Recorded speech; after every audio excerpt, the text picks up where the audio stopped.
Ya, lalu seperti apa sebenarnya KTT G20 tersebut? Apa manfaat yang didapatkan oleh Indonesia maupun negara-negara anggota melalui kegiatan ini? Selengkapnya akan disampaikan oleh rekan saya, Andi Syalini. Sasa silahkan.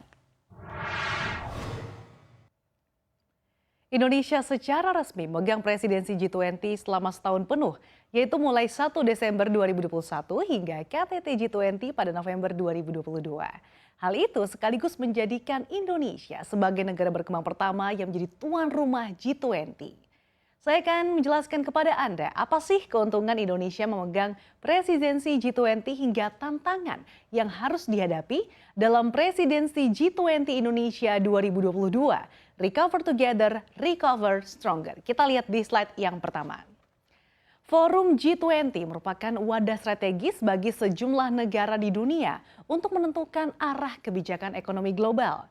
G20 memiliki nilai strategis karena terdiri dari negara-negara yang menguasai 85% total produk domestik bruto dunia, berkontribusi terhadap 79% perdagangan global, dan memiliki 65% dari jumlah total penduduk dunia. Indonesia bergabung sebagai anggota G20 sejak tahun 1999. Sejumlah pertimbangan menjadi dasar dilibatkannya Indonesia ke dalam forum G20.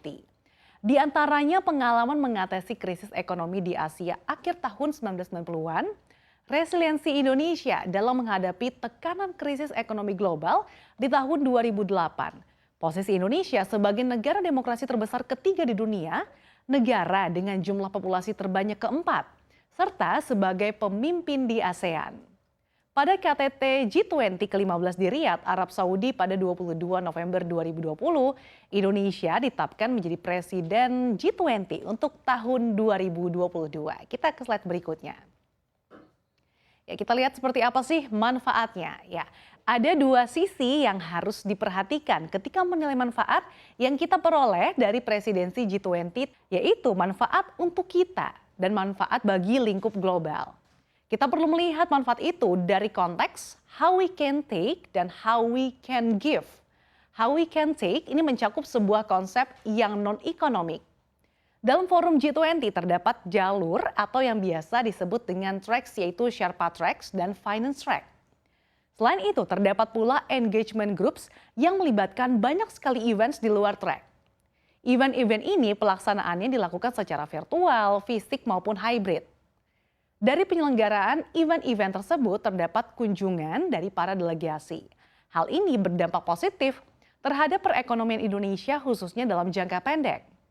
Berdasarkan perhitungan dari LPEM FEB UI, potensi atas total manfaat yang kita peroleh diperkirakan mencapai 7,4 triliun rupiah dan peningkatan 33.000 tenaga kerja baru di berbagai sektor. Dari sisi keanggotaan, Indonesia merupakan satu-satunya wakil G20 di Asia Tenggara dengan besaran kue ekonomi di atas 1 triliun dolar. Kondisi ini menjadikan Indonesia sebagai sebuah negara berkembang yang dikategorikan well respected. Selain itu, respon global terhadap kemampuan Indonesia dalam menangani pandemi COVID-19 ternyata cukup bagus. Hal ini terlihat dari ruang lingkup harmonisasi kebijakan, yaitu antara kebijakan fiskal, kebijakan regional dengan daerah, dan pengendalian risiko fiskal dalam menangani pandemi COVID-19. Showcasing keberhasilan Indonesia mengatasi pandemi COVID-19 kepada dunia global merupakan benefit buat kita. Selanjutnya, Indonesia juga memiliki kesempatan untuk menunjukkan ke lingkup global terkait keberhasilan infrastruktur. G20 merupakan forum yang powerful yang bisa menggerakkan sumber daya global. Pada saat sebuah konsensus dalam forum G20 disepakati dan dipublikasikan, maka sumber daya global bisa bergerak karena negara-negara donor yang besar tergabung dalam G20. Indonesia sebagai negara emerging membawakan suara negara-negara emerging dan juga low income ke forum G20. Misalnya terkait debt distress dan vulnerabilities. Banyak negara-negara yang terlilit utang dan juga bangkrut. Disinilah kontribusi kita kepada komunitas global. Selain itu, Indonesia juga direspek karena membantu pembahasan restrukturisasi di negara-negara lain. Kita lihat lagi di slide berikutnya. Ya, tema G20, Recover Together, Recover Stronger, memiliki beberapa pilar. Pilar pertama, untuk Recover Together, Recover Stronger adalah Indonesia ingin mendorong dan mempromosikan produktivitas. Karena sebagai negara berkembang, Indonesia ingin segera pulih dari pandemi. Untuk pemulihan lebih cepat, produktivitas perlu segera didorong. Pilar kedua, untuk negara-negara yang terdampak pandemi, kita harus mengembangkan sistem resiliensi dan juga stabilitas. Pemulihan tidak dapat berjalan cepat apabila tidak ada resiliensi dan stabilitas. Pilar ketiga, bagaimana setelah produktivitas meningkat, kita cukup resilient, kita bisa stabil secara makro dan finansial. Nah, kita mendorong agar inklusivitas dalam pertumbuhan ekonomi dapat tercapai. Karena at the end of the day, kesejahteraan itu diukurnya dari pertumbuhan ekonomi. Nah, ketiga pilar ini diramu dalam satu tema, yaitu recover together, recover stronger. Jika kita dalami lagi, recover together ini menggambarkan kebijakan dalam konteks jangka pendek untuk pemulihan dari kondisi pandemi. Yang penting pulih dulu saja, tapi semangatnya adalah bersama-sama pemulihannya. Recover stronger itu bisa diartikan sebagai pemulihan dalam jangka panjang. Tema besar tersebut disusun juga diwarnai oleh kondisi yang challenging. For the first time in the history, presidensi Indonesia di Forum G20 ini merupakan presidensi pertama yang menghadapi dua krisis sekaligus, yaitu krisis yang terjadi karena pandemi dan krisis geopolitik. Tema Recover Together, Recover Stronger ini kita komunikasikan agar kita pulih bersama dan lebih kuat. Di sini upaya kita sebagai presidensi, kita untuk meyakinkan semua anggota G20 untuk duduk bersama, berdialog dan juga memecahkan masalah global bersama-sama. Kalau tantangan tersebut kita hadapi sendiri, kita tidak mungkin bisa menyelesaikannya. Kita lihat di slide berikutnya seperti apa sih alur kerja dari Forum G20. Ya, dalam forum pertemuan G20 ini berlangsung dua jalur, yaitu Finance Track yang membahas isu-isu di bidang ekonomi, keuangan, fiskal dan moneter, serta Sherpa Track yang membicarakan isu-isu ekonomi non-keuangan. Terkait Finance Track, apa yang akan dibahas dalam presidensi G20 ini sih? Nah, untuk Finance Track ini diampu oleh Kementerian Keuangan dan Bank Indonesia. Pembahasannya berfokus pada isu makroekonomi, fiskal, moneter, dan sektor keuangan. Terdapat 6 agenda prioritas Finance Track dalam presidensi G20 2022. Yang pertama adalah Exit Strategy, nah yaitu koordinasi pemulihan ekonomi jangka pendek. Yang kedua, bagaimana addressing scaring effect yang mengobati luka pandemi untuk jangka menengah dan jangka panjang. Luka pandemi ini adalah menurunnya investasi, meningkatnya pengangguran, bangkrutnya korporasi, serta isu ekonomi lainnya. Nah, yang ketiga, payment system. Ini membahas mengenai standar pembayaran lintas batas negara, serta pengembangan central bank digital currency. Yang keempat, Sustainable Finance, jadi bagaimana kebijakan fiskal mendorong transisi menuju ekonomi rendah karbon. Yang kelima, Financial Inclusion, bagaimana memanfaatkan open banking untuk mendorong produktivitas dan mendukung ekonomi dan keuangan yang inklusif. Dan yang terakhir, perpajakan internasional. Nah, utamanya terkait bagaimana sih policy perpajakan untuk perusahaan multinasional yang beroperasi lintas negara. Nah, di Sherpa Track terdapat 11 pengampu, jadi masing-masing memiliki agenda yang perlu dibahas berdasarkan topik yang relevan bagi kementerian lembaga terkait. Pembahasannya lebih bernuansa sektor, di antaranya pembangunan, pendidikan, kesehatan, ketenagakerjaan, ada juga energi, lingkungan dan perubahan iklim, pertanian, ekonomi digital, anti korupsi, perdagangan, investasi industri, pariwisata, dan pemberdayaan perempuan. Nah, kedua jalur ini akan leading to summit. Jadi nanti akan ada suatu dokumen Leaders Declaration. Nah, kedua jalur ini masing-masing mengeluarkan dokumen komunike. Nah, namun komunike yang di Finance Track lah yang bisa menggerakkan sumber daya global.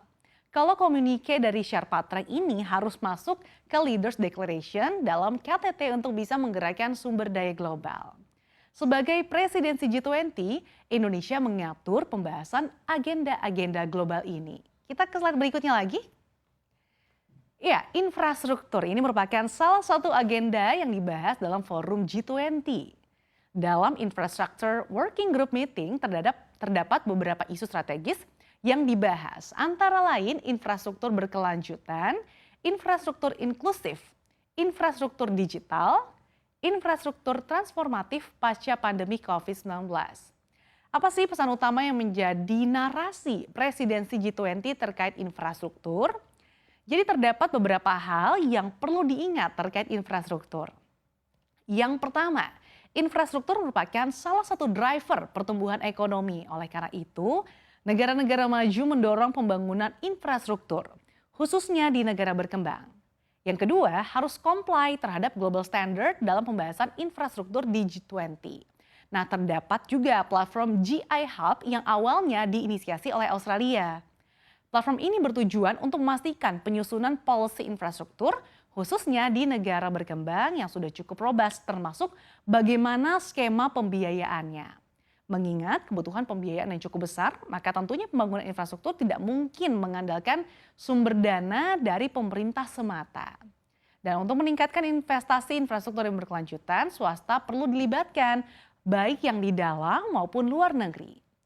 Saat ini salah satu yang juga cukup intens dibahas dalam Infrastructure Working Group adalah terkait infrastruktur digital dan penggunaan teknologi.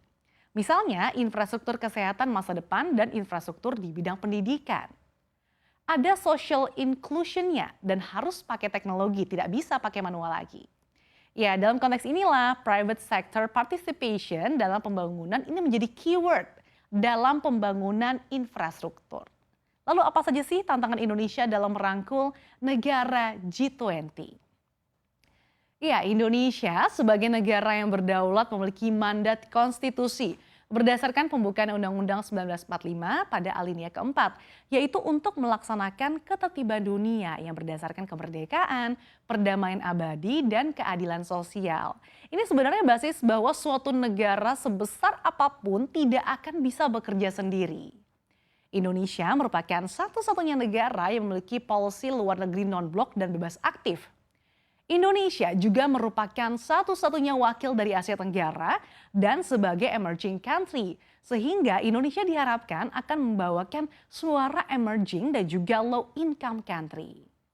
Salah satu tantangan yang dihadapi Indonesia adalah ketika terjadi perang Ukraina dan Rusia pada 24 Februari 2022 lalu.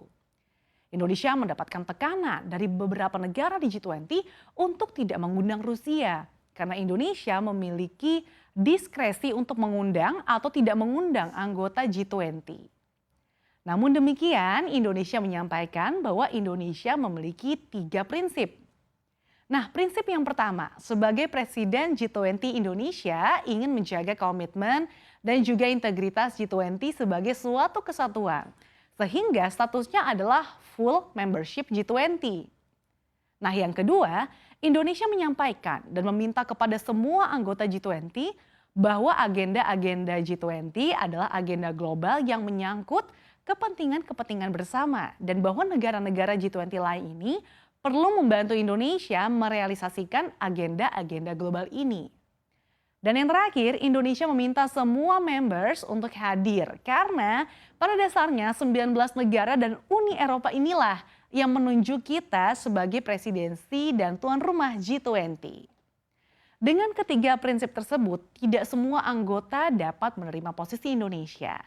Namun mereka dapat memahami sepenuhnya bahwa posisi yang diambil Indonesia adalah posisi terbaik yang bisa dilakukan.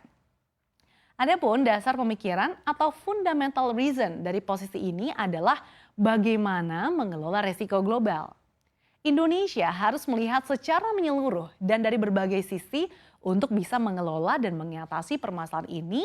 Di satu sisi, war is one thing, but di sisi lain, pandemic is another thing. Ya, demikian informasinya, kembali ke Anda, Safira Wardoyo.